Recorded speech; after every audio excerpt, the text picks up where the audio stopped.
धन्यवाद आप सभी भक्तों का, माताओं का, भक्तों का, बालकों का। इस कार्यक्रम में हार्दिक अभिनंदन है, स्वागत है। स्वागतम सुस्वागतम। गुरु वैष्णवों की दया से जो कुछ भी कहें, कृपा करके इन बातों को ध्यान रखिए। वो तभी संभव होगा जब आप ध्यान से सुनेंगे, और आशा कीजिए कि इनको जीवन भर ध्यान रखिए, क्योंकि कई बार कुछ ऐसी बातें जीवन में टकरा जाती हैं जो हमारे जीवन के लिए एक टर्निंग पॉइंट का काम करती है। वो टर्निंग पॉइंट कई बार करोड़पति की जब बात आती है तो अच्छा लगता है, कौन बनेगा करोड़पति। और जब करोड़पति बन जाते हैं तो पूछा जाता है आप यहाँ तक पहुँचे कैसे। तब वो अपने जीवन के टर्निंग पॉइंट के बारे में बात करता है, ऐसे ऐसे हम यहाँ तक पहुँच गए। इसके वाइस वर्सा हो जाए, कौन बनेगा रोड, और उसका टर्निंग पॉइंट पूछा जाए तो एक्सप्लेन करना भारी पड़ जाएगा। खैर, हम यहाँ रियल करोड़पति की बात करेंगे, रियल करोड़पति से भी आगे की बात करेंगे, क्योंकि करोड़पति होना मतलब एक शक्तिशाली व्यक्ति होना है। तो आज का हमारा जो टॉपिक है, it also starts with power. Power means शक्ति। There are different kinds of powers. One is called power of knowledge, power of money which is sweeter than honey. Similarly, there are so many powers. Power of people. ऐसे ही power of devotee, एक भक्त की शक्ति क्या होती है। ये सब चीज़ों की तुलना करते हुए हम आगे बढ़ेंगे।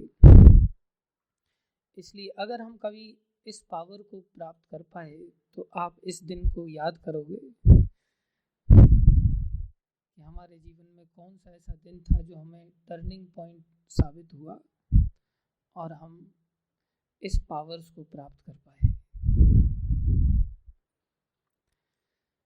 वैसे भी ये शिक्षा इतनी जरूरी है,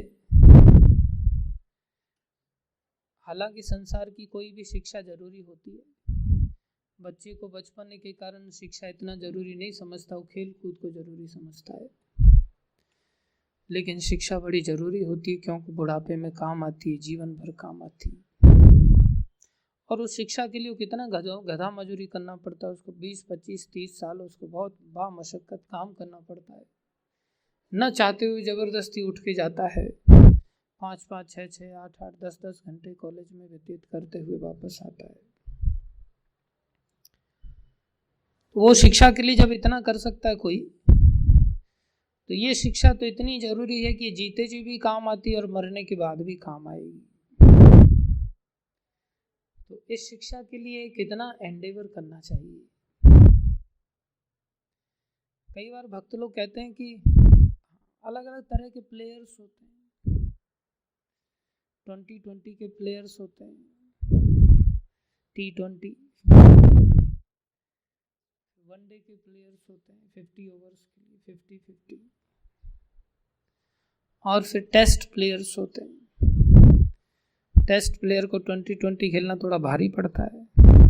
कुछ लोगों को 2020 अच्छा लगता है, कुछ लोगों को वनडे अच्छा लगता है, कुछ लोगों को टेस्ट अच्छा लगता है। मैं वैसे टेस्ट प्लेयर हूँ। मेरे को बहुत संक्षेप में सारी चीज़ें देना इतना सहज नहीं फील करता, क्योंकि चीज़ ही इतनी बड़ी है कि छोटी जगह में आती नहीं है। जो शिक्षा जीवन के बाद भी काम आने वाली हो, वो शिक्षा इतने से में कैसे दे दिया जाए। कोई कहे बस मेरे को 5 मिनट में दे दो, तो कैसे दे सकते हैं। उसके लिए दूसरे प्लेयर्स हैं आपको थोड़ा नज़दीक लाने के लिए। लेकिन मैं थोड़ा अलग किस्म का व्यक्ति हूँ, फिर भी मेरे ऊपर भी भक्तों का बहुत प्रेशर रहता है। मेरे चैंपियन लोग हैं ये सभी, प्रभु जी आ गए अभी। तो ये सब मेरे को प्रेशर देते रहते हैं, प्रभु जी बॉल को खाली मत जाने दो, मुद्दे पर आओ। मुद्दे पर आने में थोड़ी भूमिका तो लगती है भाई, तो आदमी उस हिसाब से ही मन बना करके चलता है। आशा करता हूँ कि आप लोग उसी हिसाब से मन बना करके थोड़ा चलेंगे। ये बात कितनी आवश्यक है तो इसको समझने के लिए थोड़ा तो एंडेवर करना पड़ेगा। इसलिए ज़्यादा नहीं, रात के 8-9 बजे तक आपको बैठना है, फिर प्रसाद के साथ आपको वापस भेज दिया जाएगा। इसलिए धैर्य के साथ बैठिएगा। यहाँ नहीं बैठेंगे कहीं और बैठना पड़ेगा, तो बेहतर है यहीं बैठ जाएं। जैसे हाँ, पहले भी मैं कह चुका हूँ, कुछ नए लोग हैं शायद, पहले लोग भी कई बार भूल जाते हैं। Repetition is called mother of learning. Repetition भी बड़ी जरूरी होती है।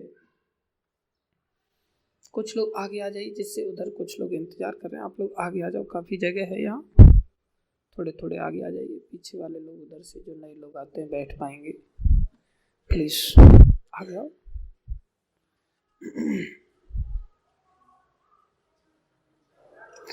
एक रास्ता है जिसमें अलग अलग स्थितियों में अलग अलग व्यक्तित्व को परिभाषित किया जाता है। उदाहरण के लिए ध्यान से सुने, जैसे कोई व्यक्ति गलती करता है और गलती करने के बाद मानता नहीं, उसको शैतान कहते हैं। क्या कहते हैं? कर दिया, क्या कर लेगा बोल। स्वीकार नहीं करते, बहुत सारे लोग हैं जो स्वीकार नहीं करते। उनको क्या परिभाषित किया? कौन होते हैं वो? शैतान। जो गलती करते हैं और स्वीकार कर लेते हैं। अब प्राय दो लोगों में झगड़ा होगा तो किसी न किसी गलती से ही होगा ना, किसी एक की तो गलती होगी, और एक व्यक्ति अगर स्वीकार कर ले तो झगड़ा समाप्त हो जाएगा कि नहीं। बड़े बड़े विश्व युद्ध जो है गलती ना स्वीकार करने के कारण हो जाते हैं। छोटी सी गलती में हजारों लोग मारे जाते हैं। तो क्या चीज सस्ता है, अच्छा है? गलती स्वीकार करना या अड़े रहना? स्वीकार कर लेना। बहुत बड़ा लॉस हो तो गलती वैसे भी स्वीकार कर लेनी चाहिए, लेकिन व्यक्ति लॉस को नहीं देख पाता, अहंकार को देख करके चलता है। मैं क्यों झुकूं? ठीक है गलती होगी, लेकिन देखा थोड़ी है किसी ने, तो कोई प्रूफ नहीं है तो क्या किया जाए, मैं अड़ा रहूंगा। तो उसको क्या कहते हैं? शैतान। किसी से कोई गलती हो जाए और वो उसे स्वीकार कर ले, ठीक है बाबा मेरे से गलती हो गई, उसको इंसान कहते हैं। क्या कहते हैं? लेकिन क्षमा नहीं मांगेगा वो, इतना बोलेगा हाँ हो गई गलती, अब क्या जान लेगा? मतलब उल्टा चोर कोतवाल को डांटे। गलती कर दिया, ठीक है, फिर भी उस तरह से स्वीकार नहीं कर रहा है जिस तरह से स्वीकार करना चाहिए। जबरदस्ती कोर्ट उसके ऊपर दंड आरोपित करता है, गलती मान लेने के बाद, प्रूव होने के बाद। फिर भी मान लेने के कारण उसको क्या कहा गया है? इंसान।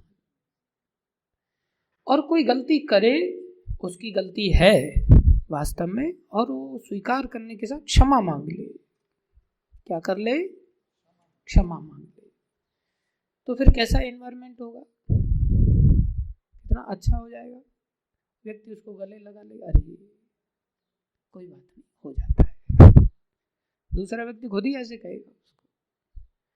तो अगर कोई क्षमा मांग लेता है तो उसको इंसान नहीं, शैतान नहीं, ईमानदार कहते हैं। क्या कहते हैं? ईमानदार। He is an honest person. He is showing his honesty from the core of his heart. गलती हो गई बाबा, वो क्या कहलाता है? ईमानदार।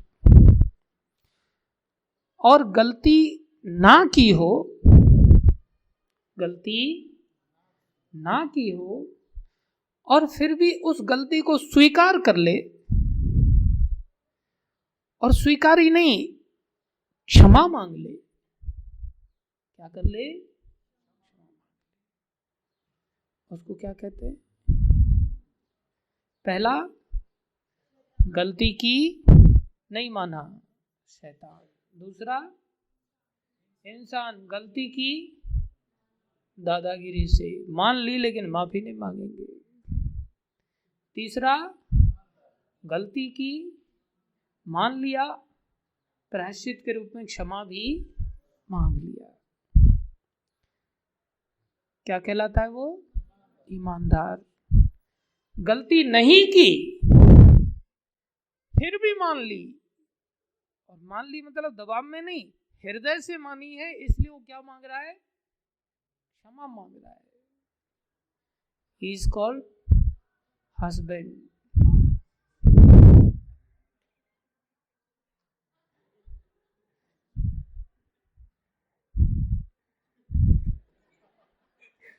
कुछ लोग रुक रुक के हंस रहे हैं क्योंकि माता यहीं बैठे हैं ना उनके कई बार।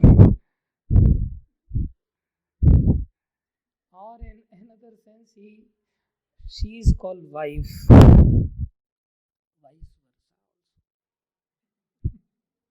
माताएं उंगली उठा सकती है ना, बिना गलती के माताओं को भी कई बार इस प्रकार से मानना पड़ता है, इसलिए वाइफ भी कहलाती है वो और हस्बैंड भी कहलाता है। और उसको महान नहीं कहते, संसारी भाषा में दोनों ही जगह मजबूरी का नाम है ये दोनों, हस्बैंड हो या वाइफ हो, दोनों को मजबूरी में इस दौर से गुजरना पड़ता है। और अगर कोई ऐसे चक्कर में ना फंसा हो और ऐसा चरित्रवान बन जाए तो उसको भक्त कहते हैं। क्या कहते हैं उसको? भक्त कहते हैं। घबराने की जरूरत नहीं है। मैंने इसको इसलिए सुनाया कि या तो आप स्वेच्छा से भक्त बन जाओ और बन करके ऐसे चरित्रवान बन जाओ, नहीं तो बाई डिफॉल्ट आपको ऐसा मजबूरी में बनना पड़ेगा। क्या बेहतर है? गांधी जी, मजबूरी का नाम हस्बैंड वाइफ और गांधी जी, और स्वेच्छा का नाम भक्त। स्वेच्छा का नाम क्या है?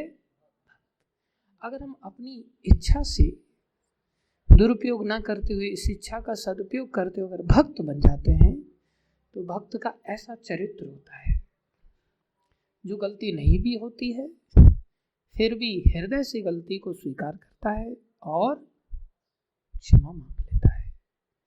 ऐसा भगवान को कितना प्यारा लगेगा वो। मजबूरी में मान रहा कोई बड़ी बात नहीं है, लेकिन स्वेच्छा से मान करके ऐसा जीवन जी रहा वो कितना प्यारा होगा भगवान। वो कौन सा भक्त है? बहुत बड़ा भक्त है। भक्त कई तरह के होते हैं, तो हम भक्तों की परिभाषा थोड़ा सा समझते हैं, कितने तरह के भक्त होते हैं और हमें कैसा बनना है। हम में से सब तो नहीं बन पाएंगे, कोई कोई भी बन जाए, या हम उतने नहीं थोड़े बहुत भी बन जाए, तो भी भगवान इतने दया में है कि अपनी भक्ति का रास्ता किसी के लिए भी बंद नहीं करते। किसी के लिए मतलब जिसमें चर और अचर प्राणी सारे आ जाते हैं, ये भगवान की दया है। भगवान कहते हैं रामायण में,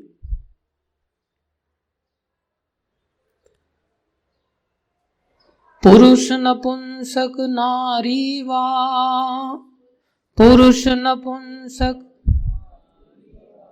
ध्यान से सुन रहे होंगे तो आप दोहरा पाएंगे।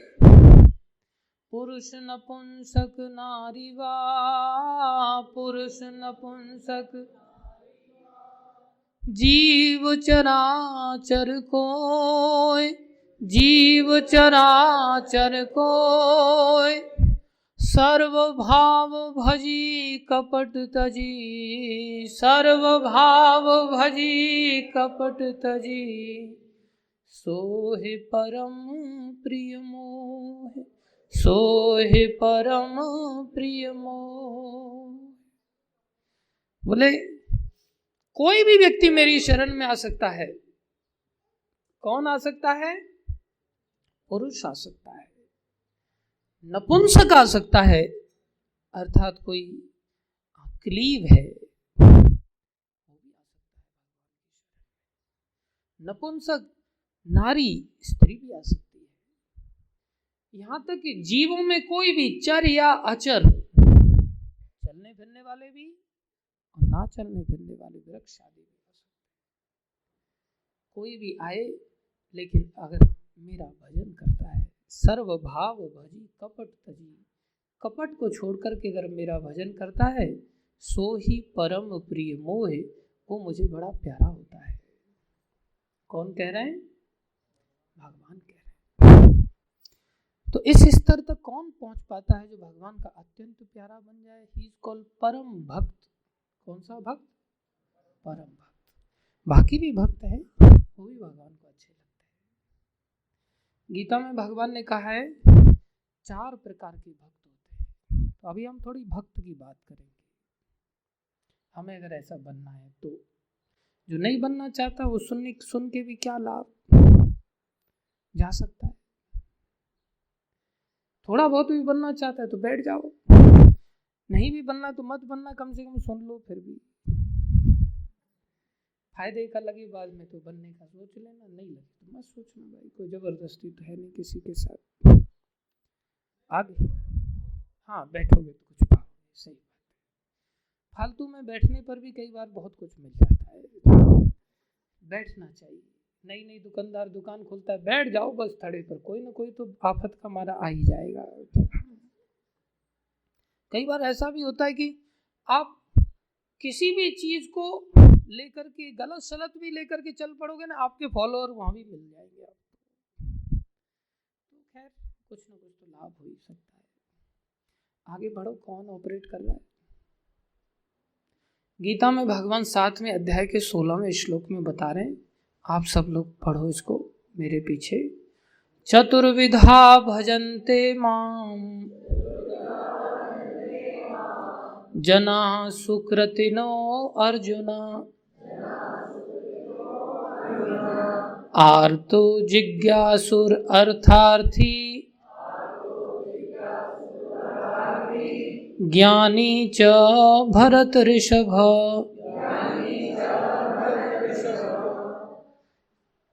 ट्रांसलेशन में क्या कह रहे हैं प्रभुपाद? ओ बेस्ट अमंग द भरतास, भारतवंशी हैं उनमें जो सबसे श्रेष्ठ हैं Arjun. 4 kinds of pious men begin to render devotional service unto me। 4 प्रकार के लोग मेरी भक्ति करते हैं, मेरी शरण में आते हैं। पहला, the distressed, second, the desire of wealth, third, the inquisitive, fourth, and he who is searching for knowledge of the absolute. ये 4 प्रकार के लोग मेरी शरण में आते हैं। आर्त, अर्थात जो आर्त है मतलब रो रहा है, दुखी है। अर्थार्थी, जो अर्थ देकर के कुछ अर्थी चाहता है। विद्या अर्थी, विद्यार्थी, विद्या को चाहने वाला विद्यार्थी। तो अर्थ देकर के कुछ चाहता है, ही इज कॉल्ड अर्थार्थी। जिज्ञासु, जो जानना चाहता है। ज्ञानी मतलब जो जानता है। ऐसे 4 प्रकार के लोग मेरी शरण में आते हैं। आगे बढ़ो। आर्त मतलब डिस्ट्रेस्ड, जो दुखों से पीड़ित है संसार में। जैसे एक हाथी था, ये गजेंद्र नाम था इनका, और त्रिकूट पर्वत पर, जो देवलोक में एक प्रकार से माना जाता है, वहां पर ये अपने पूरे परिवार के साथ जंगल के राजा की तरह विचरण करते थे। और अचानक से एक सरोवर में जब चले गए वहाँ इनका पैर मगरमच्छ ने पकड़ लिया। बहुत लंबे समय तक युद्ध हुआ और युद्ध में सब लोग छोड़ छोड़ के चले गए। पानी की ताकत, पानी के जीव की पानी के अंदर बढ़ जाती है। मगरमच्छ की ताकत बढ़ती गई, इनकी ताकत कम हो गई। अंत में इनको कोई सहारा नहीं दिखा तो इन्होंने अंत में भगवान को ही याद किया।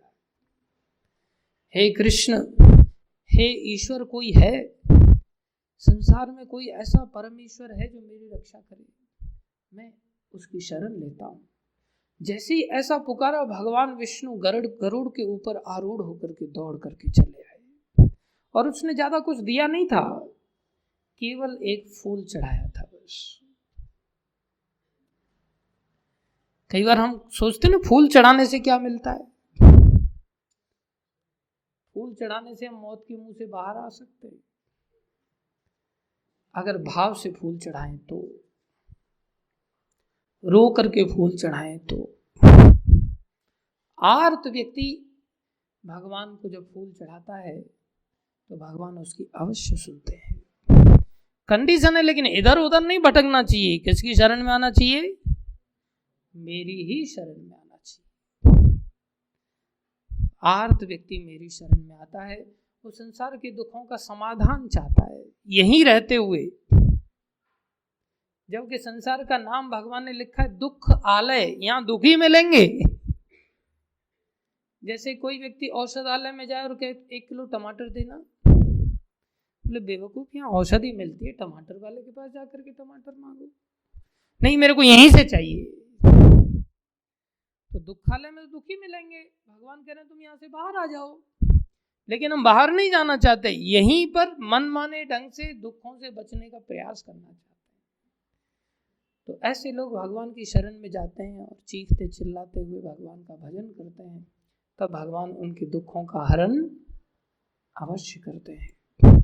परीक्षित महाराज की माँ उत्तरा थी, जिसको कि अश्वत्थामा ने ब्रह्मास्त्र चलाया और उसने अर्जुन आदि की किसी की शरण नहीं ली, सीधे कृष्ण के पास भागी और बोले मेरी रक्षा करो।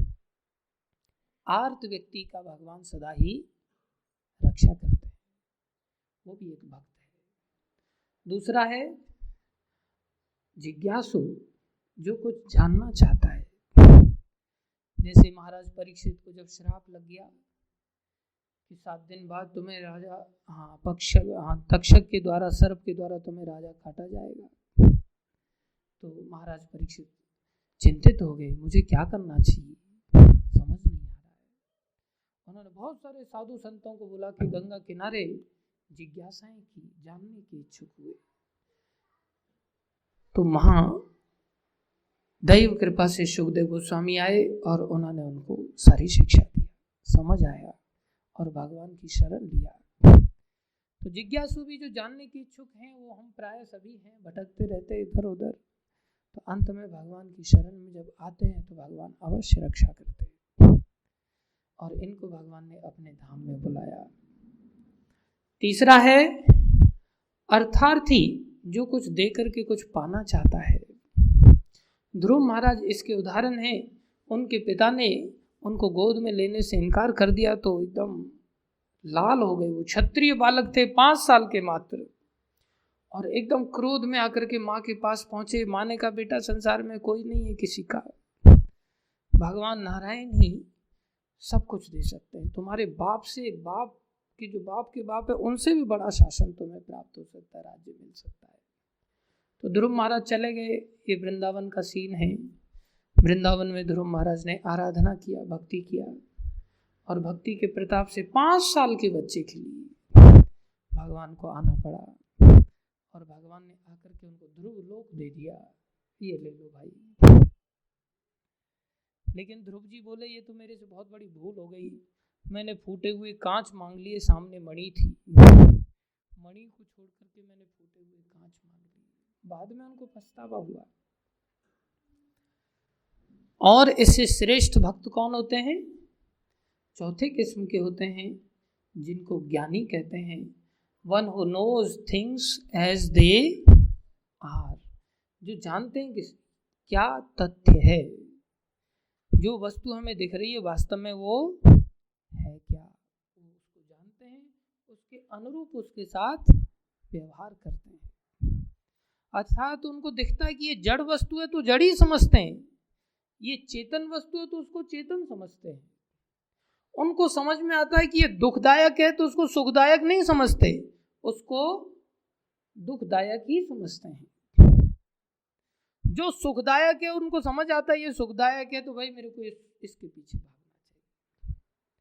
जो पवित्र है वो समझते हैं ये पवित्र है, वो अपवित्र को पवित्र नहीं मानते, और जो अपवित्र है उसको पवित्र नहीं मानते, जो पवित्र है उसको अपवित्र नहीं मानते।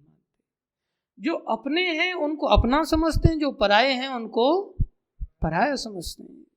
अपनों को पराया और पराये को अपना समझने की भूल नहीं करते। ये कौन कहलाते हैं? ज्ञानी कहलाते हैं। अब इस दृष्टिकोण पे जब हम आते हैं तो हमको तो ऐसा लगता है हम ही परम ज्ञानी हैं। दूसरे लोग ऐसा समझते होंगे, हम तो नहीं समझते। नहीं, हम घोर अज्ञानी हैं। जैसे ये शरीर है, हम एक दूसरे के शरीर को देखते हैं तो ये शरीर को गीता में कपड़े की तरह कहा है। तो कपड़ा चेतन वस्तु है या डेड वस्तु है? डेड है। तो ये शरीर हमारा डेड है या लाइव है? डेड है। शरीर को कपड़े की तरह कहा है और कपड़ा कैसा है? डेड। तो हमारा शरीर कैसा हुआ? डेड। हमें लगता कैसा है? इसलिए बोल रहे थे लाइव है।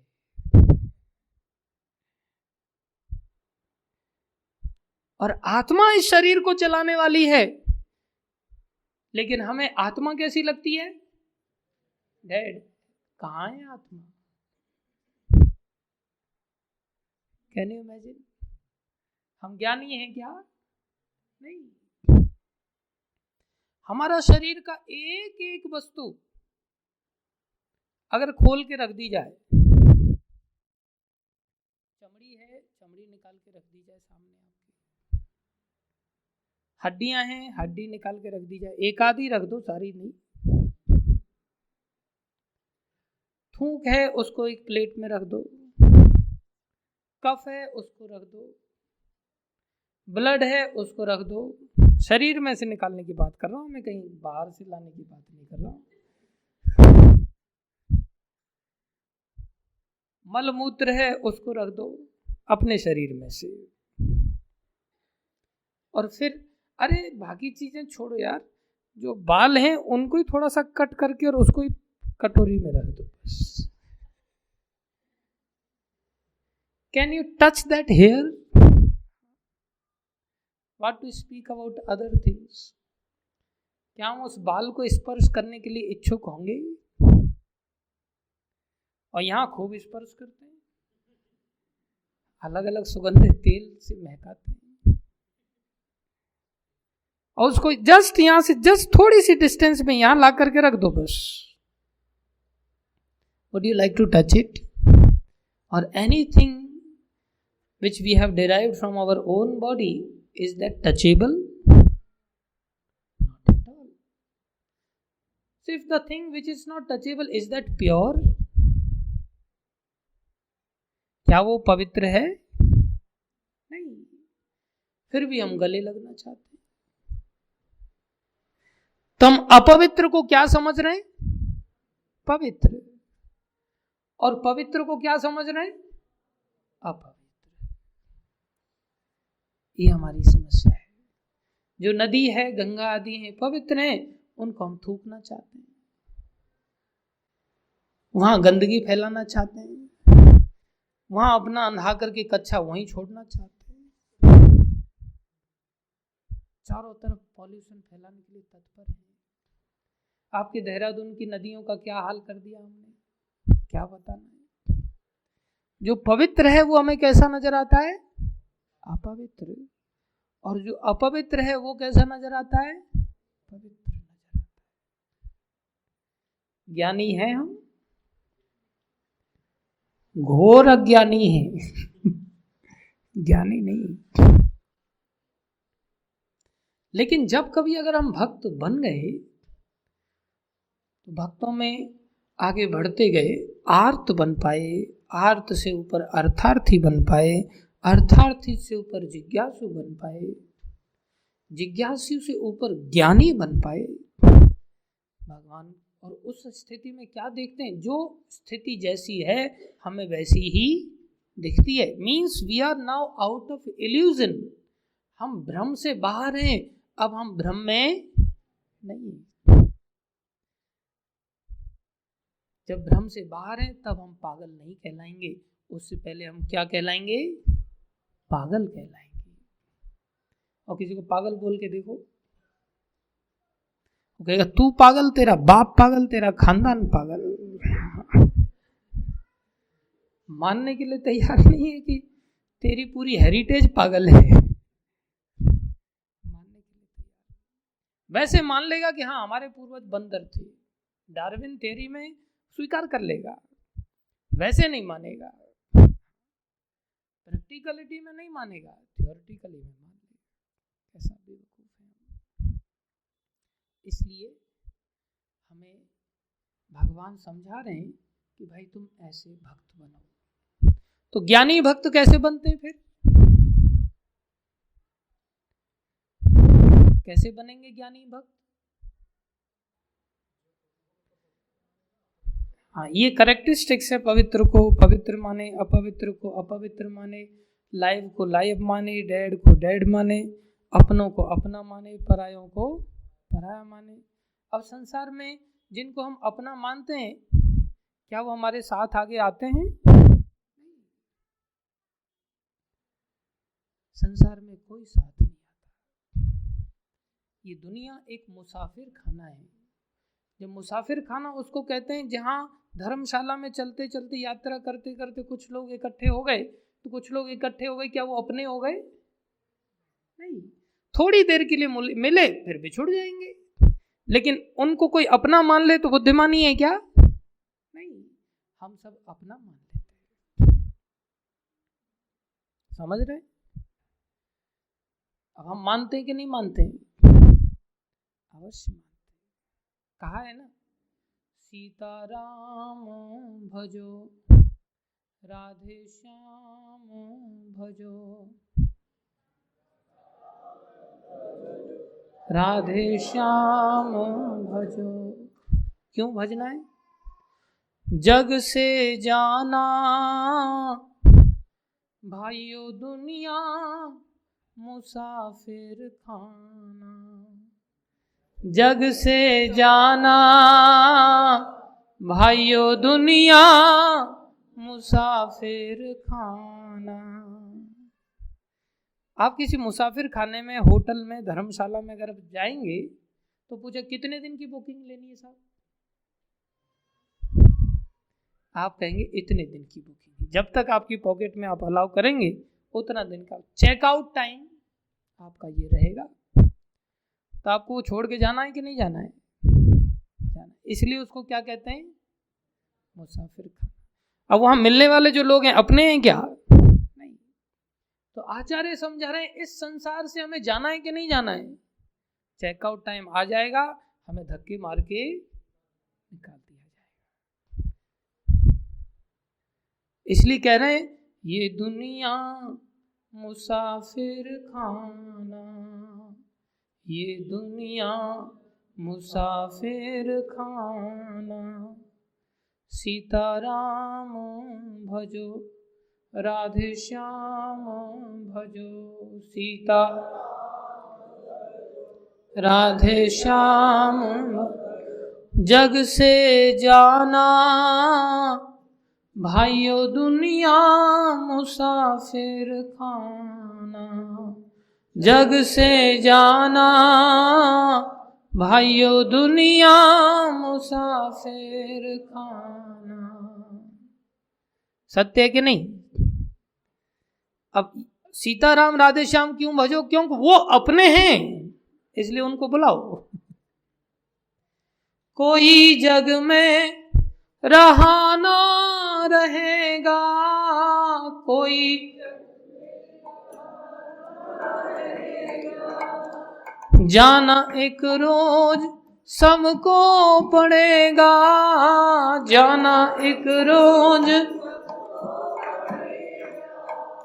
जिसने धारा जन्म उसने होना खत्म, जिसने धारा जन्म उसने होना, जग बेगाना काल ने सबको एक दिन खाना, जग बेगाना काल ने सबको एक दिन खाना।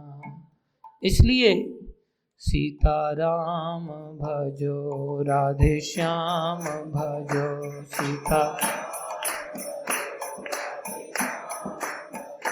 सीताराम भजो राधे श्याम भजो, सीताराम भजो।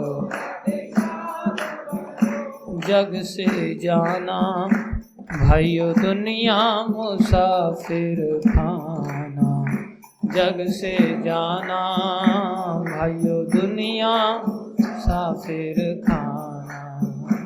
अरे दूसरे तो बाहर की चीजें, हमारा ये शरीर भी हमारे साथ नहीं आता। ये भी शमशान की अमानत है, शमशान में जाते ही हमें देना पड़ेगा, नहीं ले जा सकते साथ में। और हम इसे अपना समझते, हमारा नहीं है।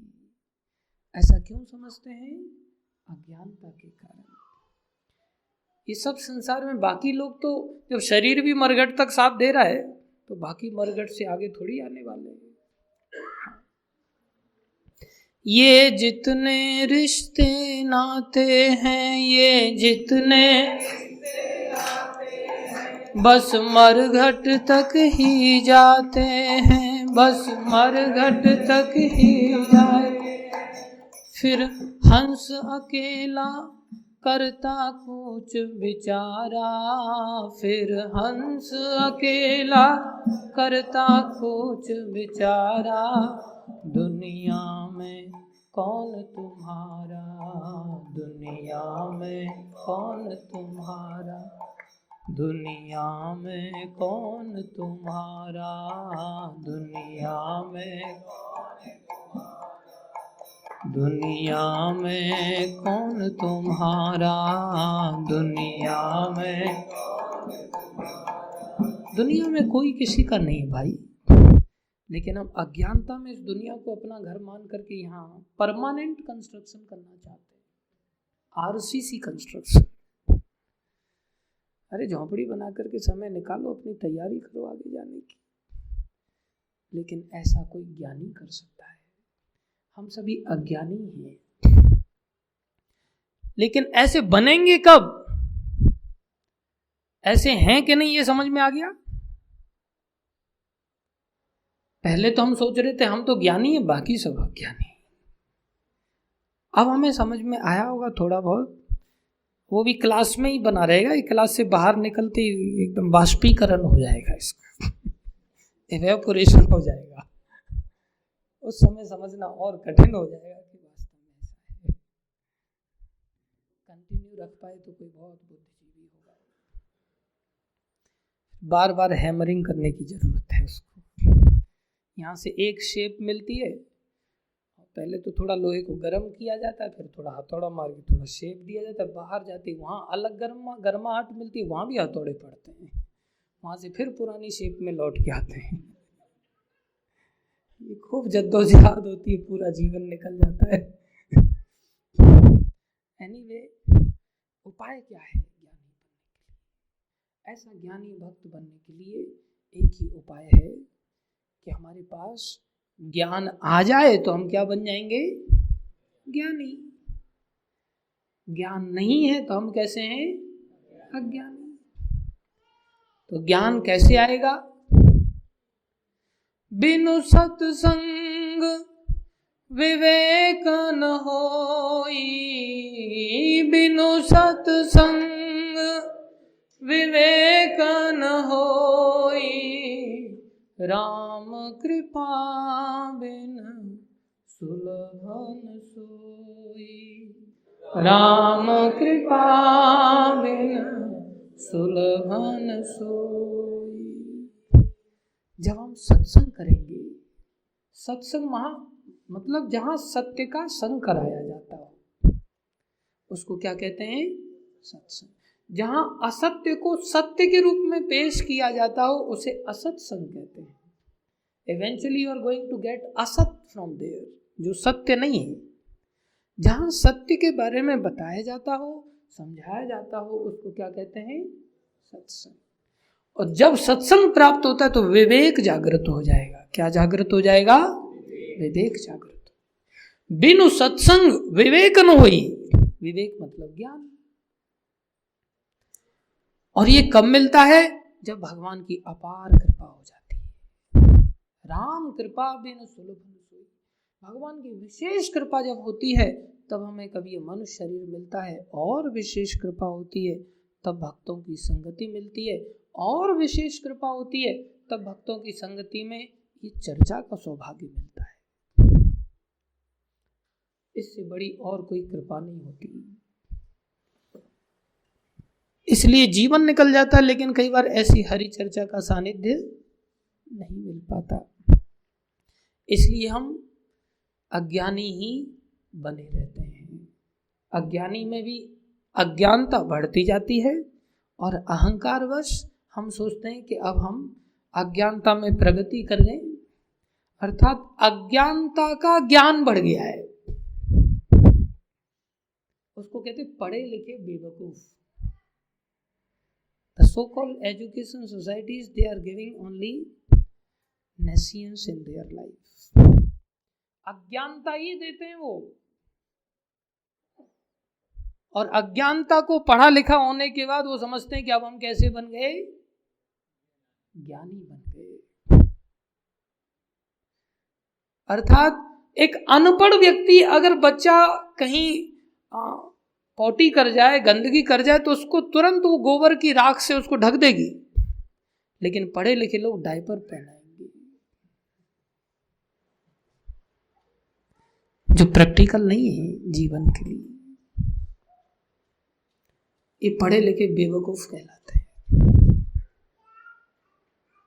मैं ट्रेन से जा रहा था तो एक सरदार का बालक कहता अपनी मम्मी, मम्मी उतारो ना, मेरे को सूसू लगी है, मेरे को जाना है। बाप कह रहा कर ले, इसी में डायपर पहनाया हुआ है। क्या बेवकूफ आदमी है।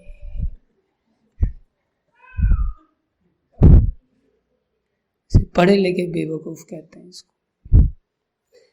ऐसा हर क्षेत्र में हम देख सकते हैं, हर क्षेत्र। इसलिए संसार में अज्ञानता की वृद्धि है, ज्ञान की वृद्धि नहीं। भक्तों की संगति में ही हमें ज्ञान की वृद्धि प्राप्त हो सकती है। और जब हम ज्ञान की वृद्धि करते हैं तो हम ऐसे भक्त बन जाते हैं। कैसे भक्त बन जाते हैं? ज्ञानी भक्त। ज्ञानी भक्त वो होता है जो गलती ना हो, फिर भी गलती को स्वीकार कर ले और माफी मांग ले। भगवान कहते हैं ऐसे भक्त मुझे, जो कि मैं अजय हूं, मेरा एक नाम अजीत है, कोई मुझे जीत नहीं सकता।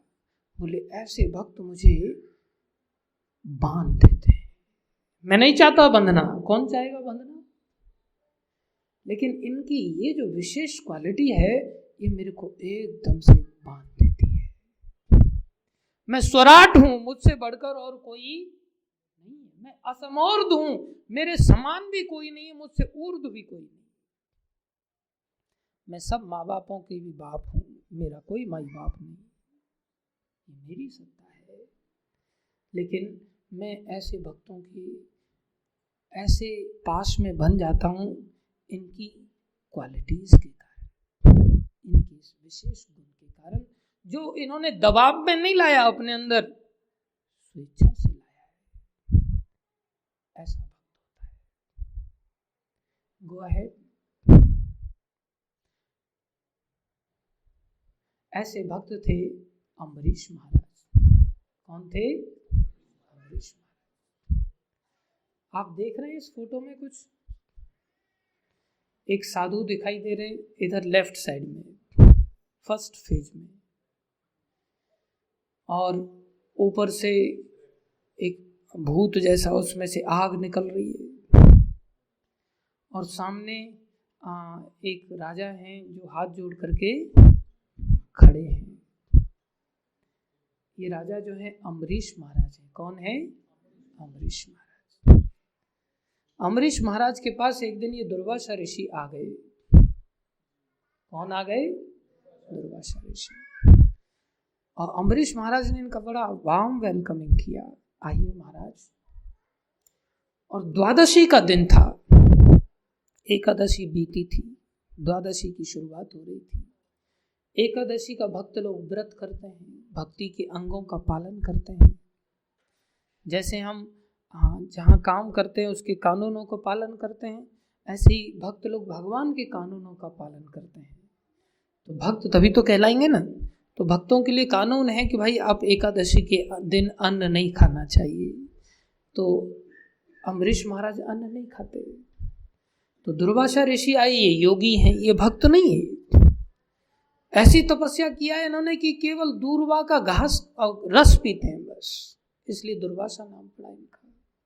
बहुत कठोर तपस्या करने वाले दुर्वासा ऋषि ये आए, और ये राजा हैं अम्बरीश महाराज, सप्त द्वीपपति, सातों द्वीपों के पूरी पृथ्वी के राजा हैं अम्बरीश महाराज।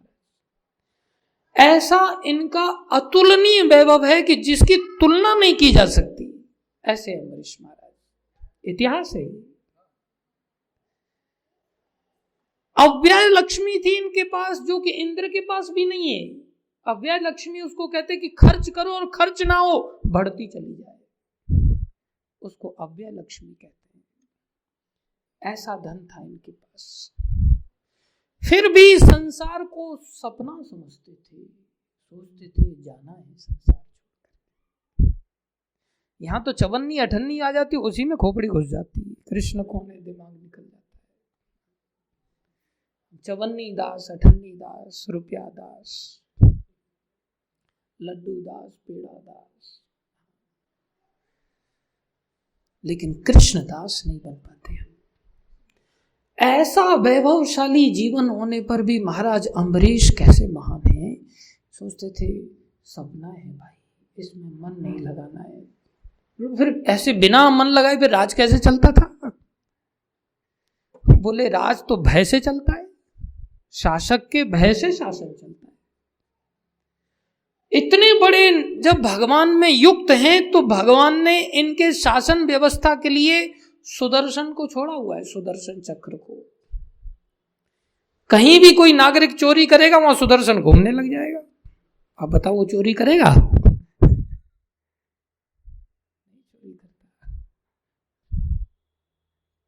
इसे भय कहते हैं। सारा शासन बड़ा सुचारू रूप से चलता था। उसी समय अचानक से दुर्वासा ऋषि आते हैं और ये अतिथि सत्कार करते हैं। हे ऋषि श्रेष्ठ, आप हमारे साथ ही भोजन ग्रहण कीजिएगा, हमारी नहीं। बोले हाँ राजन, हम भोजन ग्रहण अवश्य करेंगे, बस नदी में स्नान करके आते हैं। वो नदी में से स्नान करके आ रहे हैं, इधर इन्होंने देखा आज द्वादशी है, एकादशी का समय समाप्त हो रहा है, मुझे फास्ट ब्रेक करना है, परायण का समय हो गया है, थोड़ा बहुत अन्न खाना चाहिए। अगर कोई बिना अन्न खाए व्रत कर रहा है तो, कोई जल भी नहीं लिया अगर किसी ने, तो उसको थोड़ा जल तो पीना चाहिए कम से कम, तब उसका फास्ट ब्रेक हो जाएगा। तो कुछ तो पाना पड़ेगा। अगर मैं नहीं इसको ब्रेक करता तो एकादशी का अपराध हो जाएगा, जो एकादशी भगवान को देने वाली है। माधव तिथि है, माधव तिथि भक्ति जननी यतने पालन कौरी, ये भक्ति को पैदा करने वाली है, ये भक्त बनाने वाली है। वो तिथि ही विशेष रूप से ऐसी वरदायक है कि अगर उस तिथि का नियम के साथ थोड़ा सा पालन कर लिया जाए, वो तिथि के पालन करने से उसके अंदर भक्ति जागृत हो जाएगी। वो कह रहे हैं तिथि का अपमान हो जाएगा, मैं कैसे इसका अवहेलना कर सकता हूँ, मुझे इसको समय पर परायण करना पड़ेगा। और उन्होंने जल भी नहीं लिया था, निर्जल व्रत करते थे, राजा होकर के निर्जल व्रत कर रहे हैं। तो मंत्रियों का उन्होंने सभा बुलाया, भाई क्या करें। दुर्वासा ऋषि तो अभी तक पहुंचे नहीं। बोले महाराज, सब अपने अपने मत दे रहे हैं। उन्होंने कहा मैं थोड़ा जल ले लूं क्या? हाँ महाराज, ये तो बहुत बढ़िया सॉल्यूशन है, जल किसी अन्न में भी नहीं आता, आहार में भी नहीं आता, और आपका व्रत का परायण भी हो जाएगा। आप थोड़ा सा जल ले लीजिए। उन्होंने भगवान का थोड़ा चरणामृत पान कर लिया। दुर्वासा ऋषि योगी हैं, उन्होंने स्नान करते हुए वहां देख लिया, ओ इसने तो मेरे को आमंत्रित किया और मेरे से पहले ही खा लिया। ये कैसा धूर्त है, राजा बन करके बैठा हुआ है, इसके द्वारा तो प्रजा भी धूर्त हो जाएगी। साधारण से साधारण संसार में आदमी जानता है कि भाई ब्राह्मण को बुलाया है तो कम से कम बच्चों को भी डांट फटकार, ए बच्चों अभी कुछ नहीं मिलेगा, पहले पंडित जी को खाने दो। और पंडित जी 4 जगह आमंत्रण रहता है उनका, और बोल के रखते हैं कि भाई आएंगे हम जरूर, और बेचारे यहाँ बच्चे तड़पते रहते हैं। लेकिन फिर भी लोग संयम का पालन करते हैं, छोटे नहीं तो कम से कम बड़े तो करते ही करते हैं। बोलिए राजा होकर के इतना भ्रष्ट हो गया, मैं देखता हूँ इसको एकदम निकले वहां से, स्नान करते हुए बाल भी नहीं पहुंचे और जाकर के सीधा दरवाजे पर जाकर के दहाड़ मारा, धूर्त राजन तुम्हारा ये दुस्साहस, मेरा अपमान किया है। और महाराज परीक्षित हाथ जोड़ करके चुपचाप खड़े, महाराज मैंने कुछ नहीं, कोई सफाई नहीं, कोई एक्सप्लेनेशन नहीं, कुछ नहीं, तुमने बिना मेरी अनुमति के, बिना मेरे सम्मान के तुमने जल ग्रहण कर लिया। चाहते तो एक्सप्लेनेशन दे सकते थे, और राजा हैं, शासक हैं, दंडाधिकारी वो हैं, दुर्वासा ऋषि नहीं है। लेकिन दुर्वासा ऋषि ने सोचा इस राजा को उचित दंड मिलना चाहिए। उन्होंने तुरंत अपने बालों से एक बाल निकाला, ऐसे उखाड़ा और सीधा धरती पर दे मारा। परिणाम ये हुआ, नीचे देख रहे हो आप, नीचे जमीन में से एकदम फुहारा जैसा निकल रहा है अग्नि का। जमीन में जैसे ही मारा, धरती फाड़ करके एक कृत्या नाम की राक्षसी प्रकट हुई, जो आग से बनी हुई थी, अग्नि रूपा, और इतनी भीषण आग उगल, बोले भस्म कर दो इसको अभी यहीं। और जब भस्म करने के लिए जब आगे बढ़ी, महाराज परीक्षित चुपचाप खड़े, महाराज अम्बरीश ऐसे ही हाथ जोड़ के खड़े, कोई भय नहीं। ये भक्त होता है, वो जानता है मारे कृष्ण राखे के और राखे कृष्ण मारे की।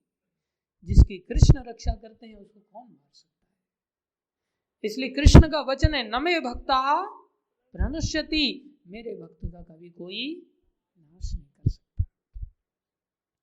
राक्षसी प्रकट हुई, महाराजा अम्बरीश चुपचाप हाथ जोड़ के खड़े, कोई भय ही नहीं है मृत्यु का। भक्त होता है ना, वो जानता है कि मैं शरीर हूं ही नहीं, मैं तो आत्मा हूं ना, और आत्मा हूं तो आत्मा तो मरती नहीं, तो डरने का क्या कारण। इस कंसेप्ट को जानता है। न जायते म्रियते वा कदाचन, नायम भूत्वा भविता वा न भूयः, अजो नित्यम शाश्वतम अयम पुराणो, न हन्यते हन्यमाने शरीरे। न हन्यते, आत्मा का हनन नहीं हो सकता, हन्यमाने शरीरे, शरीर का नाश निश्चित है। इसको कितना भी बचा के रख लो तो भी बचा नहीं पाओगे। इसलिए वो जानते हैं मैं आत्मा हूं तो मरने का क्या चिंता करना, तो उनको डर ही नहीं, बिल्कुल बिंदास हाथ जोड़ के खड़े। लेकिन उनके शरीर की भी रक्षा करने के लिए भगवान ने जिम्मा ले रखा है। और इतनी देर में क्या हुआ, सुदर्शन प्रकट हो गए। सुदर्शन भी अग्नि रूपा प्रकट हो गए बन करके, और सुदर्शन चक्र ने इमीडिएटली कृत्या को तो भस्म कर ही दिया, वहीं का वहीं अग्नि से अग्नि को खा गए। कैसी भीषण अग्नि होगी सुदर्शन। ये भक्तों के रक्षक हैं सुदर्शन चक्र। उन्होंने कृत्या को तो खा ही गए और चल पड़े दुर्वासा ऋषि के पीछे।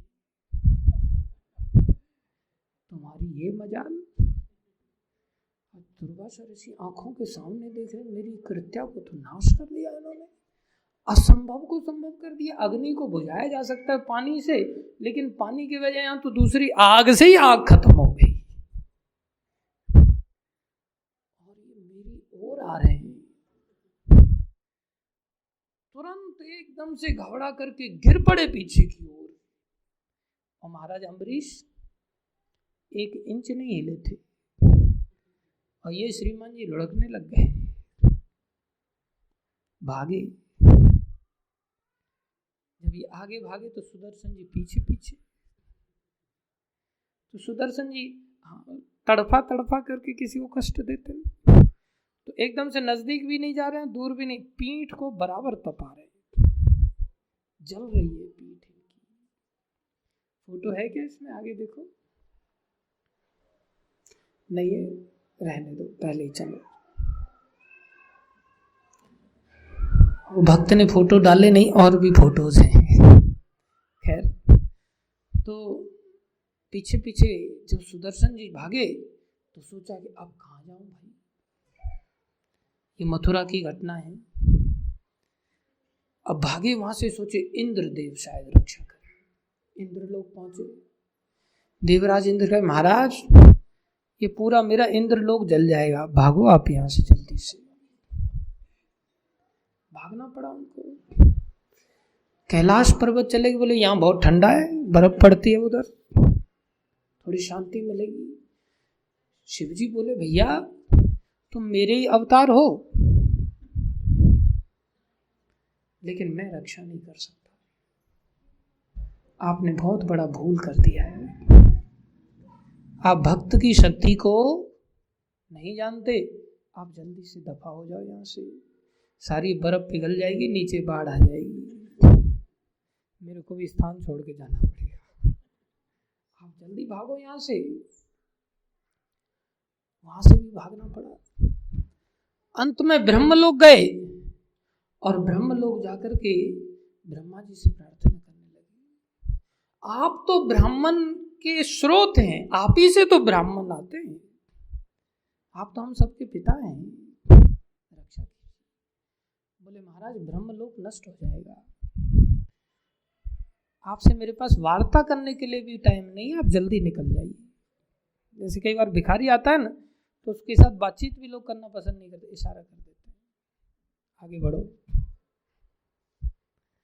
ऐसे कहना पड़ा आगे बढ़ो। क्या स्थिति हो रही है दुर्वासा ऋषि की। और आगे बढ़े, इतनी ताकत थी कि वैकुंठ चले गए। वैकुंठ में हर व्यक्ति प्रवेश नहीं कर सकता, लेकिन इतने बड़े योगी हैं कि वैकुंठ चले गए और वैकुंठ में जाकर के भगवान के सामने बोले हे जनार्दन,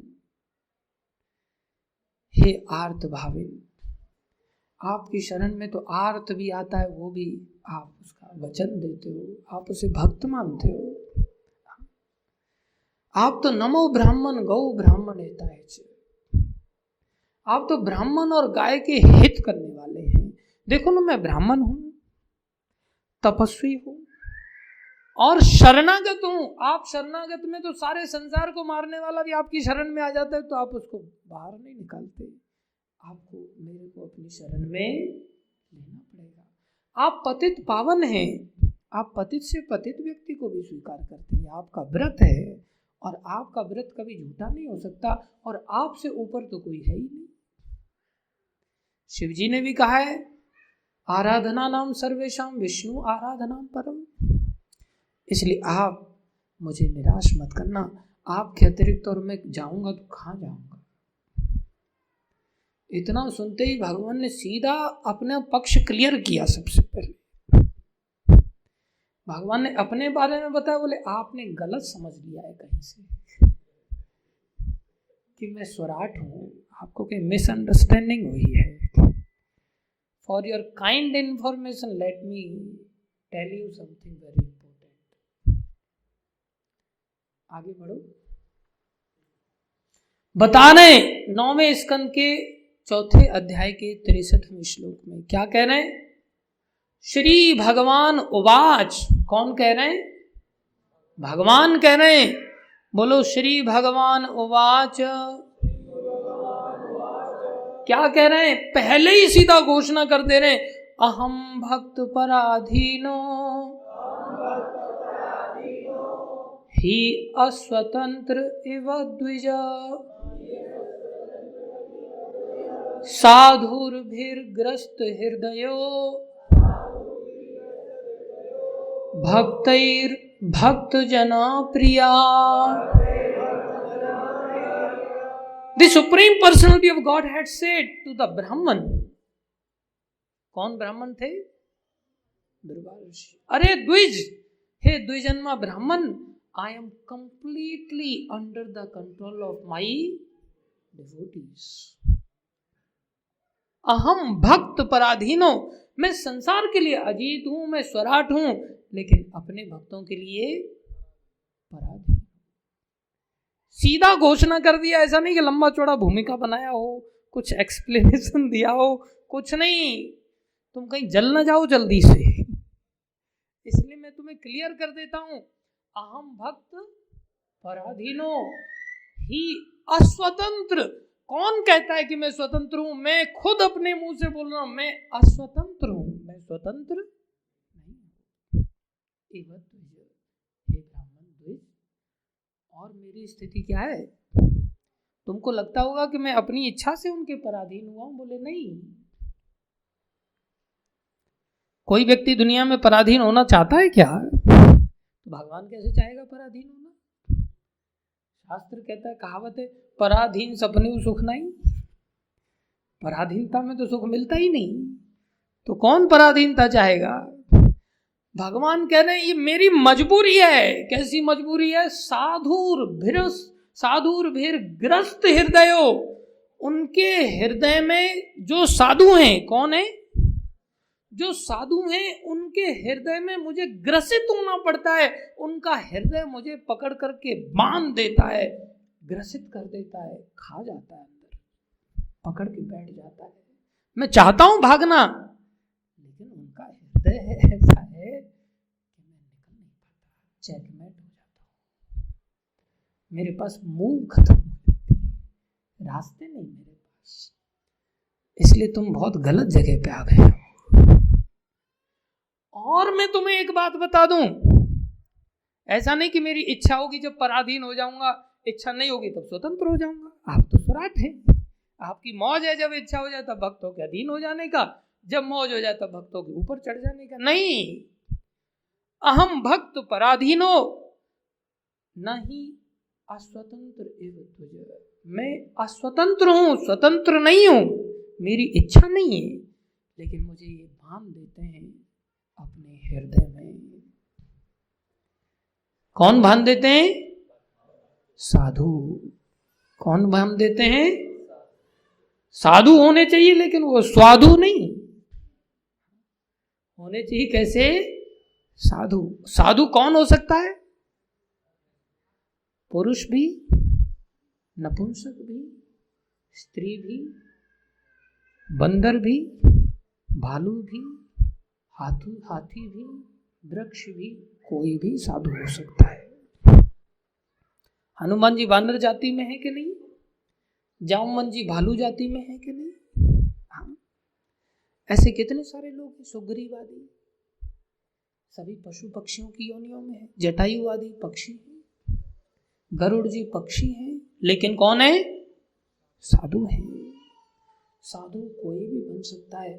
सबसे ज्यादा अपॉर्चुनिटी साधु बनने की इस मनुष्य शरीर में है, बाकी शरीरों में इतनी नहीं है जितनी इस मनुष्य शरीर में। मीराबाई साधु है, गोपियां साधु है। साधुर्भिर ग्रस्त हृदयो भक्तई। और इससे भी बढ़कर, अरे ब्राह्मण तुम कहां फंस गए? और एक रहस्य जान लो। बोले क्या? बोले भक्तैर भक्त जन प्रिया, जो भक्तों के भक्त जन हैं,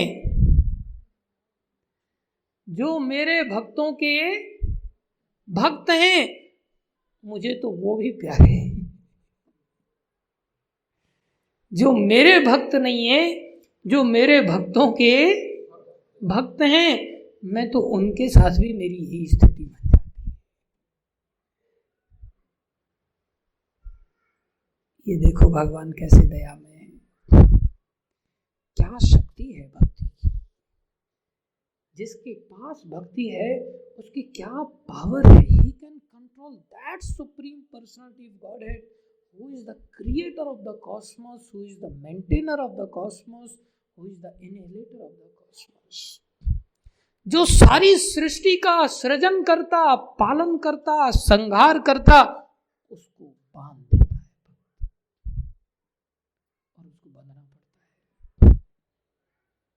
ये भक्ति की शक्ति है। इतना ही नहीं, और आगे क्या कह रहे हैं, आगे बढ़ो, क्या कह रहे हैं? ना हम आत्मानम आशा से मद भक्ति साधुर्भिर्विना श्रियं च अत्यंतिकीं ब्रह्मन् येषां गतिर् अहं परा। 64वां श्लोक है। क्या कह रहे हैं? अरे ब्राह्मण देवता, तुमको पता है मैं इन भक्तों से कितना प्यार करता हूं। बोले ना हम आत्मानम आशा से, मैं अपने आप से भी आशा नहीं करता। अर्थात ऐसा नहीं कि preservation of the one self is the survival of fittest का एक फॉर्मूला है। नहीं, मैं अपने आप को भी सामने नहीं रखता। मैंने सुदर्शन को कह दिया है कि मेरी चारों भुजाएं अगर कभी मेरे भक्त के ऊपर अगर उठ जाए, मेरी भुजाओं के काटने के लिए आदेश मत स्वीकार करने का इंतजार करना, काट देना मेरी खुद की भुजाओं को। मैं अपनी भी आशा नहीं करता मेरे भक्तों के सामने कि मैंने खुद खाया है कि नहीं खाया है। मेरे भक्त ने खाना चाहिए, इतना प्यार करता। ना हम आत्मानम आशा से मद भक्ति साधुर्भिर्विना, मैं खुद में भी खुशी अनुभव नहीं करता बिना भक्तों की। मुझे तो भक्त अत्यंत प्रिय है। और क्या कह रहे हैं? कोई सोचता होगा लक्ष्मी नारायण बनकर के लक्ष्मी जी के साथ आराम से अपने वैकुंठ में निवास करते हैं। बोले नहीं, श्रियम, ऐसी श्री जो लक्ष्मी है, जो महासती हैं, श्रियम च अत्यंतिकीम, मैं उनकी भी परवाह नहीं करता, उनको भी त्याग देता हूं। लक्ष्मी को भी मैं छोड़ देता हूं, किसके लिए? भक्तों के लिए। लेकिन कौन से भक्त? ये शाम, जिनकी गति पराम मेरे में है, जो मेरे अतिरिक्त और कुछ भी नहीं चाहते। O best of the Brahmana, without saintly persons for whom I am the only destination, I do not desire to enjoy my transcendental bliss, which is called Lakshmi, and my supreme opulences. मैं अपना आनंद भी भूल जाता हूं और opulences के रूप में लक्ष्मी को भी त्याग देता हूं। मैं इतना प्रेम करता हूं भक्तों को। और क्या कह रहे हैं? इतना ही नहीं, और आगे कह रहे हैं। लेकिन हर व्यक्ति कहेगा हम तो भगवान की गति को लेकर के जी रहे हैं, हम तो रात दिन भजन करते, हर व्यक्ति कहता है ऐसा। लेकिन भगवान आगे कह रहे हैं इन भक्तों की पहचान क्या है वो भी सुन लो। ये भक्त कैसे होते हैं, मैं कैसा होता हूं ये तो बता दिया, अभी मेरे भक्त कैसे होते वो बता रहे हैं। ये दारागार पुत्राप्तान प्राणान वित्तम इमं परम हित्वा मां शरणं यातः कथम तांस त्यक्तुम उत्सहे। बोले मेरे भक्त की परम गति कैसी होती है? बोले ये दारागार पुत्राप्तान, जो अपनी पत्नी, दारा मतलब पत्नी, पुत्र माने संतान, बेटा बेटी, आगार माने मकान दुकान, ये दारागार पुत्राप्तान, इवन प्राणान, प्राणों के भी परवाह नहीं करते।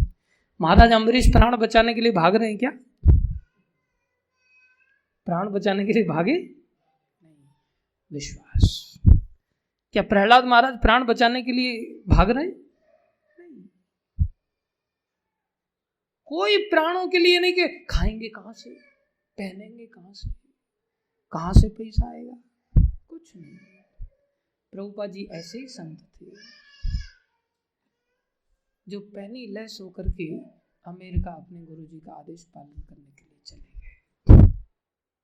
तो भगवान ने कोई चीज की कमी की नहीं।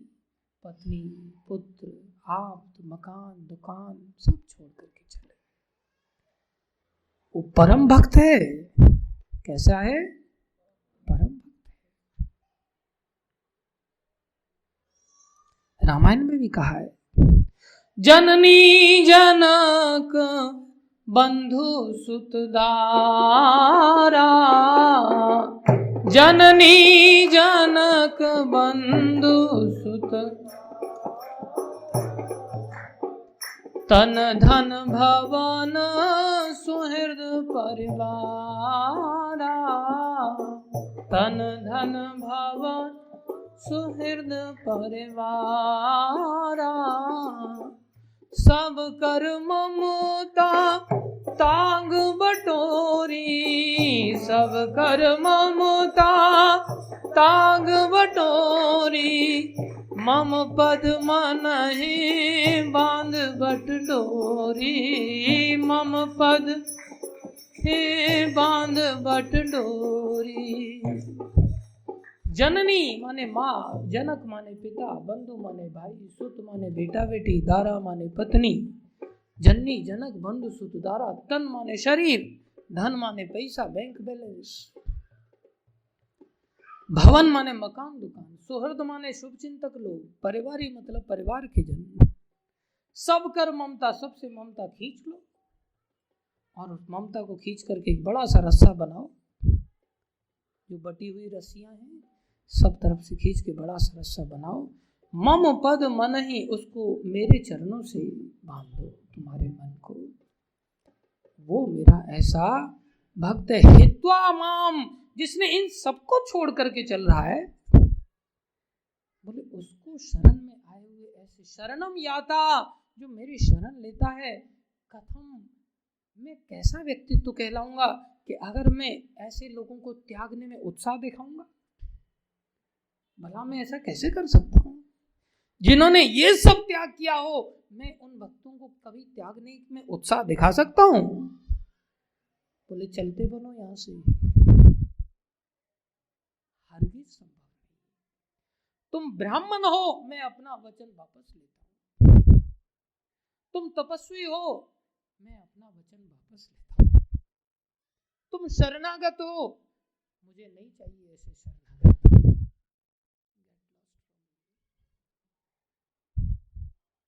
बोले कोई उपाय?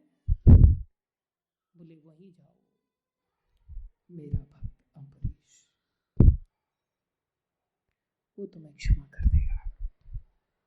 और तुम्हें पता है, इतना तुम घूमते घामते यहाँ पर आए हो धरती लोक पे, तो 1 साल निकल गया है।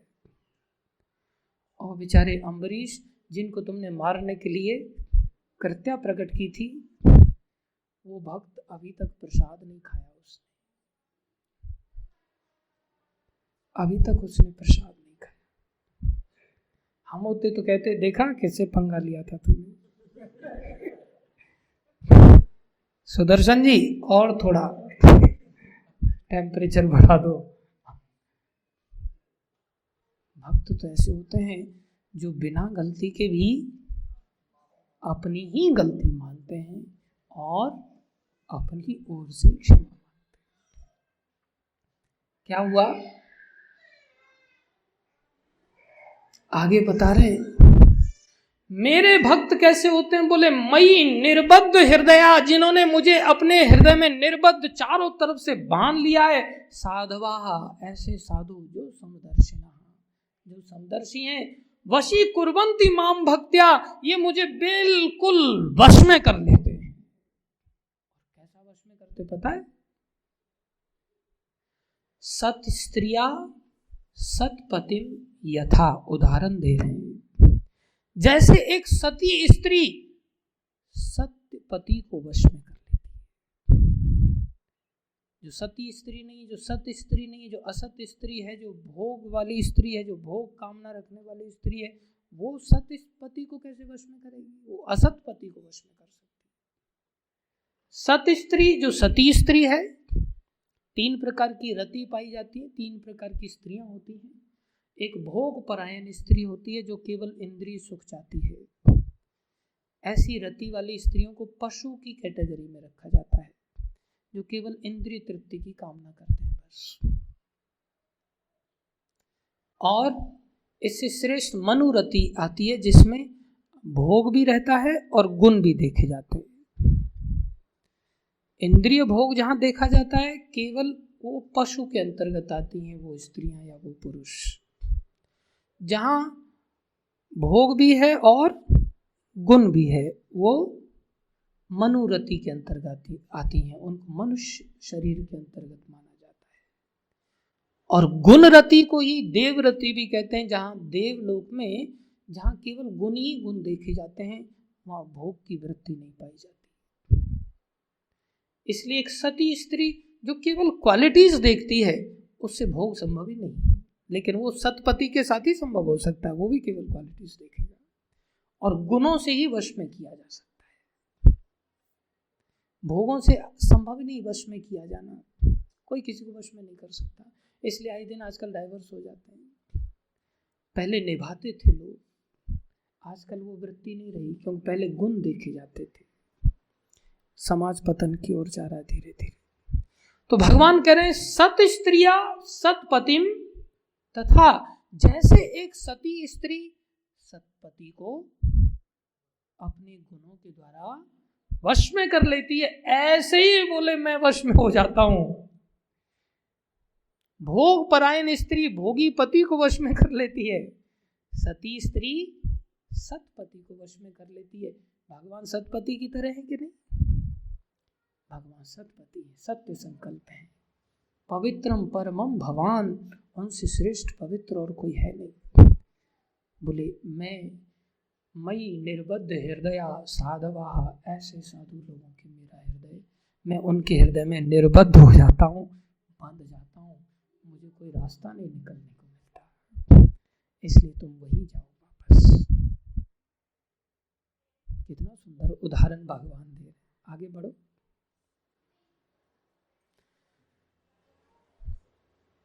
बोले आप वहीं जाओ, पहले वाली स्लाइड पर लेके चलो।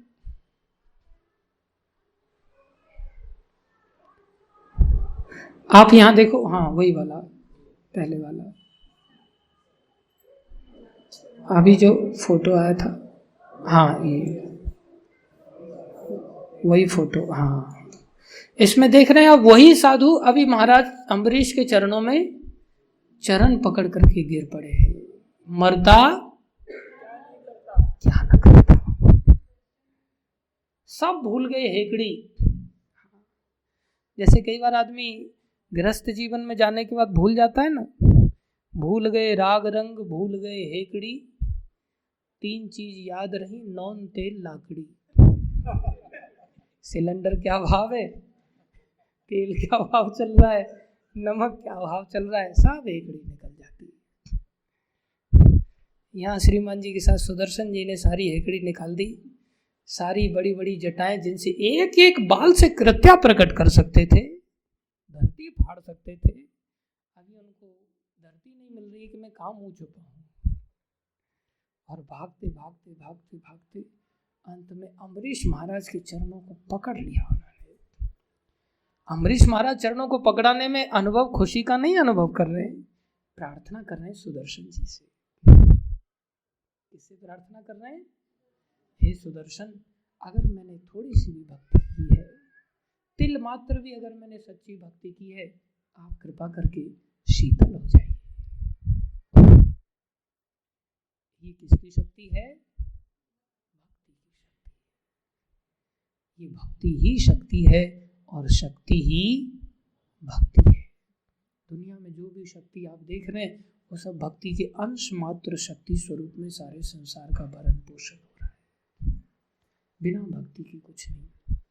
आपको पता है भागवत में पृथु महाराज कहते हैं 4 कुमारों को कि कई बार, और पृथु महाराज जिनके नाम से इस धरा का नाम पृथ्वी पड़ा, जिनका नाम पृथ्वी पड़ा। पृथु महाराज भगवान के अवतार थे, राजा बने और उन्होंने इस पृथ्वी को रहने लायक बनाया।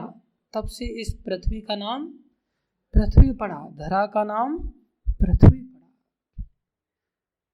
वो पृथ्वी के मालिक हैं। उनके यहाँ 4 कुमार आए, भगवान के भक्त, सनक, सनातन, सनत और सनंदन। वो कह रहे हैं मैं आपको, आप मेरे घर में आए हो, मैं आपको दक्षिणा में क्या दूं, क्या दे सकता हूं। ये सारा संसार तो आपका त्यागा हुआ उच्छिष्ट है। क्या है? उच्छिष्ट है। मैं आपको क्या दूं? थूक है आपका ये सारा संसार। वो कह रहे हैं आपकी भक्ति से ये सारा संसार पालित पोषित हो रहा है। आप जो भजन कर रहे हो उसके कारण कृष्ण प्रसन्न होकर के हम सब लोगों को भी उस छत्र छाया में रहने के कारण फायदा मिल रहा है। एक बार 5 लोग तीर्थ यात्रा के लिए गए, महाभारत की घटना है ये। तो एक घास खोदने वाला भक्त तो एक जगह रुके, रास्ते में बार बार जहाँ रुके वहाँ झोंपड़ी पे बार बार बिजली गिरती थी, नजदीक आके और लौट जाती थी, बार बार गिरे लौट जाए। कोई कहे हम में से कोई ऐसा है जो पापी, जिसके लिए बोले ये बिजली आ रही है लेकिन बाकी लोगों के कारण बिजली गिर नहीं रही है। एक एक को बाहर किया जाए, जो पापी होगा वो बाहर मर जाएगा, बाकी तो बच जाएंगे। तो एक व्यक्ति गया, बड़ा सेठ बाहर गया, डर डर के गया बेचारा, नहीं गिरी फिर भी बिजली बार बार झोपड़ी पे आ रही है और जा रही है। वो वापस आए, देख लो भाई तुम लोगों में से कोई है, मैं तो नहीं मरा। बाकी एक गया, दूसरा वो भी बाहर गया तो फिर भी झोपड़ी पे आया, बाहर ना गिरे तो वापस आ गया। वो थैंक गॉड मेरा भी नंबर नहीं लगा। तीसरा व्यक्ति गया। अब ये सब अपना दान धर्म थोड़ा बहुत करते चल रहे थे यात्रा के दौरान। वो घास खोदने वाला एक व्यक्ति गरीब, उसने अपना छोटा सा खुरपा बेच करके किसी साधु को दान कर दिया। खुरपा ही था जिससे वो घास काटता था। बोले ये क्या दान किया इसने। फिर आखिरी में वही बचा बस, बोले तेरी वजह से ही हम मरते मरते बच रहे, तू बाहर जा, तेरी तो कोई अहमियत ही नहीं। जैसे ही वो बाहर निकला झोपड़ी पे बिजली गिरी, चारों के चारों खत्म। बाद में पता चला उसके पास बेचारा जो भक्ति था, एक भक्त की सुकृति के कारण बाकी सारे लोग बच रहे थे। लेकिन सोच क्या रहे हैं ये लोग, हमारे कारण ये बच रहा है। वास्तविकता ये पृथु महाराज कह रहे हैं आपके कारण सारे संसार का भरण पोषण हो रहा है। आप भक्ति करते हो, आप संकीर्तन करते हो, आप यज्ञ करते हो, इसलिए संसार में समय पर बरसात होती है, समय पर सीजन चेंज हो रहे हैं, धरती में उपजाऊ शक्ति बनी हुई है, सारा संसार चलायमान है। और हम तथाकथित सेठ लोग सोचते हैं हम मंदिर में जाकर के मंथली नित्य सेवकों की लाइन में अपना नाम लिखवा करके आए हैं, हर महीने हम मंदिर में इतना सेवा देते हैं, इसलिए मंदिर चल रहा है। ये भूल रहे कि झोंपड़ी से निकलने दो बस।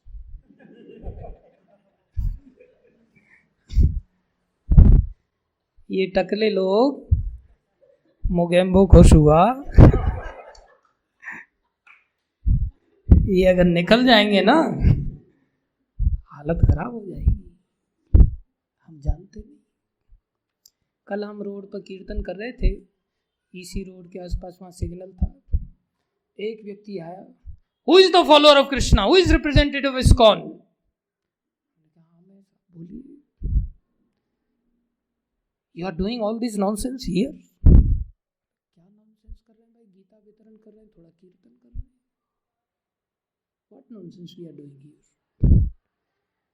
बोले you do, if you want to do here, do it in a very gentle way. क्या किसी को मारपीट की जबरदस्ती गीता थमा रहे हैं क्या? No, I am getting disturbances because of this noise. You fool, can you stop all these vehicles who are honking the horn on every second? Can you stop? But they are claiming like anything. लेकिन भक्त ऐसे होते हैं जो गलती नहीं है, फिर भी मैंने कहा क्षमा कर दीजिए महाराज, हम जा रहे हैं, चले आए। हमारे अड़ोस पड़ोस में भी कुछ लोग ऐसे हो जाते कि सुबह में आप 4:30 बजे कीर्तन में माइक मत बजाया करो, बच्चे की नींद डिस्टर्ब होती है। और मैं कई बार सोता हूं तो रात भर कुत्ते भौंकते हैं, माइक को बीट करते हैं जोरदार। भगवान कहते बेटा तेरे को अगर भक्तों का कीर्तन बुरा लगता है चल, मैंने कुत्ते छोड़ रखे थे। भगवान सुधार देते अच्छी तरह से, लेकिन फिर भी भक्त लोगों को एक मौका देते हैं कि ठीक है, भक्त लोग क्षमा करते रहते हैं। हंसने की बातें तो हैं, लेकिन साथ में बड़ी गंभीर विचारने की भी बात है। हमें अपने जीवन में ये नहीं सोचना चाहिए कि हम मंथली सेवक हैं, हमने संडे प्रोग्राम में फीस्ट स्पॉन्सर किया इसलिए मेरी वजह से सब खा पाए।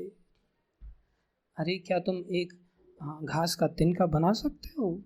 ये तो तुम्हारा सौभाग्य है कि भक्त लोग तुमको सौभाग्य दे रहे हैं, एक अपॉर्चुनिटी दे रहे हैं कि तुम इस प्रकार से भगवान की पार्शियली सेवा कर सकते हो। 100% तो तुम जीवन क्या समर्पित करोगे? तुम क्या दार को समर्पित करोगे? दार आगार कौन सा मकान तुम देने वाले हो? कौन सा तुम वित्त अपना धन दौलत देने वाले हो? कौन सा तुम्हें अपने प्राणों की चिंता नहीं है? तुम सब संसार में आसक्ति के साथ भरे पड़े हो। आंशिक रूप से धीरे धीरे अपने आप को उठा सकते हो। This is opportunity for you which is given by the devotees of Krishna to you.